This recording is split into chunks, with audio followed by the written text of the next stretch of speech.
Right, so I'm here with Suzanne Evans, the Deputy Chairman of the UK Independence Party.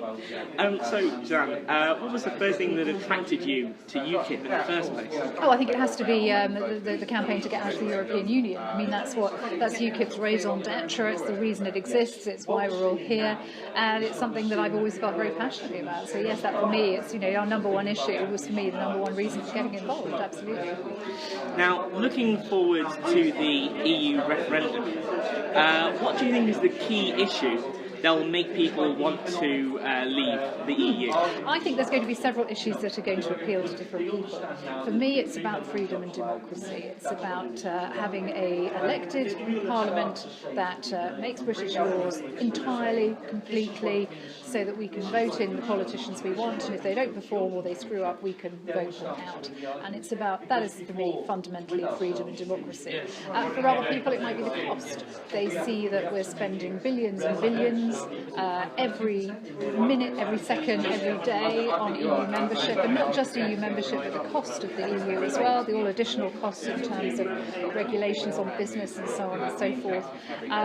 For some people that might be their motivating factor, that we could put that money to so much better use here at home. We're cutting the benefit bill, we're cutting schools aren't opening fast enough, we're cutting libraries, road repairs, absolutely everything. So much money is needed to keep our country going, and yet we're giving it away. For other people, the issue is going to be immigration. If you're trying to get a job as a young person in London, or in fact anywhere in the country, and you're applying for minimum wage job after minimum wage job, and you can't get it because somebody else is undercutting you, that's going to be a massive issue for you. So I think those are probably the top three issues. But as I say, for me personally, it's about freedom and democracy and about taking our country back. Now, you mentioned immigration there. On the subject of immigration, we obviously have the crisis in Calais. Now, what do you think is the best way to solve this absolutely dire situation? I don't think we're sending a strong enough message out that you can't just walk into Britain. And, the European Union is such that we've got open borders. Migrants know. And you have to feel desperately sorry for these people. It is desperate. But we should be diverting some of that foreign aid budget, first of all, to actually trying to make the developing world a better place in terms of democracy and in terms of education and in terms of clean water and vaccination and all the kind of stuff that they need. So first of all, we should be taking that huge amount of money that we spend on foreign aid and helping people at source. But we also need, to get the message out that Britain is not an open door. To do that, of course, we have to leave the European Union first of all, because migrants know, whether they're genuine asylum seekers or whether they're economic migrants, they know that once you get to Europe and you become a resident in any other EU country, you can get to Britain. So we're not sending out that message strong enough. I think the Danish Parliament is actually putting up adverts all over the place saying you cannot come, don't bother, don't try. We need to look at our benefit system as well. Again, while we're in the European Union, whatever benefits we pay to people who have been born here and lived here all their life, we have to pay the same to migrants as well. That's got to change, and we can only change that outside the EU. In terms of the immediate short term, my focus, and it's interesting because I was listening to one of the MPs for the area of Kent as I was driving here this morning, and she was talking about people are missing funerals. They worried about having a baby because they think they can't get to hospital in time. Their journeys that should take minutes are taking hours because of Operation Stack on the motorway. People's lives are being seriously hurt, and I think in the short term we actually should deploy the army. Not necessarily, with guns and weapons, and not in any threatening way, but just to police that border, because those lorry drivers can't. They're stuck on the motorway. They don't go to the loo because they're worried while they're leaving their cab somebody else is going to break in and get in the back. And of course, if a migrant does get across the Britain and is found in the back of a lorry, they will get fined, or their company will get fined. And we have to protect, I think, people who are using the port. And if the French won't do it on their side, and to be honest, it seems to me that they're not very willing. After all, if they can get over here, that's the French then don't have a problem to deal with. The problem migrants pushed onto Britain. So I actually think we should, in a humanitarian way, this is effectively a humanitarian crisis, not just for the migrants, but for the lorry drivers and for the people who are living in that area. And I think we should be taking a much, much firmer stance on our border. Of course, that would only be a short-term solution. The long-term solution is to do what UKIP suggested in its manifesto, which was to employ another 2,000 people in the border force. Now, if we look back to May this year, obviously UKIP got 3.8 million votes, but obviously only one MP.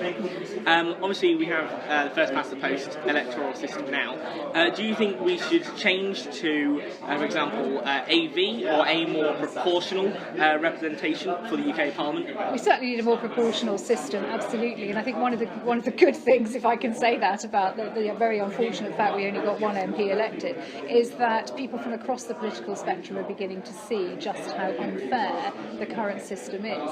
I was always a great supporter of first past the post when we had 2-3 party politics. Now we don't. We have 4, 5, 6 party politics, and it simply isn't working anymore. Personally, I wouldn't go for AV. I don't think that's the right system. I campaigned against the introduction of AV, and I absolutely stand by that. It's not the right system.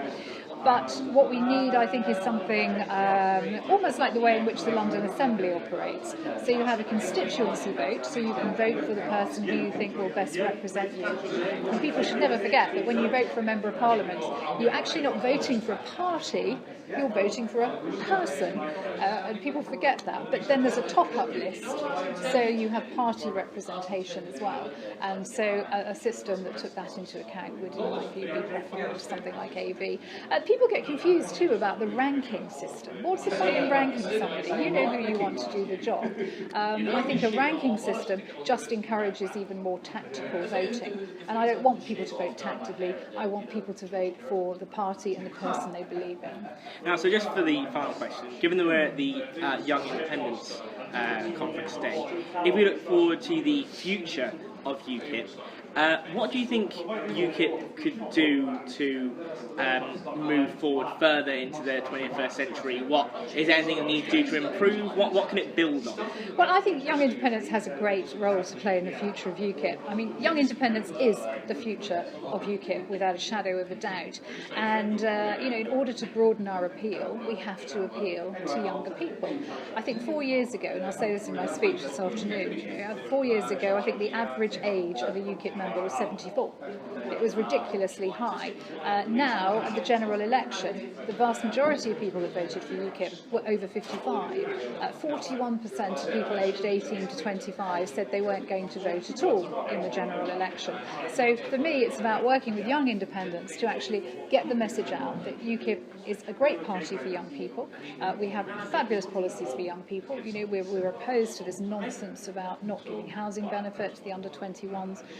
We're absolutely opposed to the abolition of the student maintenance grant. We believe everybody needs to have a helping hand and get a good education. We've got policies on grammar schools. So it's, Young Independence is the future. And lots is coming out of this conference, lots of great ideas, and I really look forward to working with Young Independents to help make UKIP bigger and better.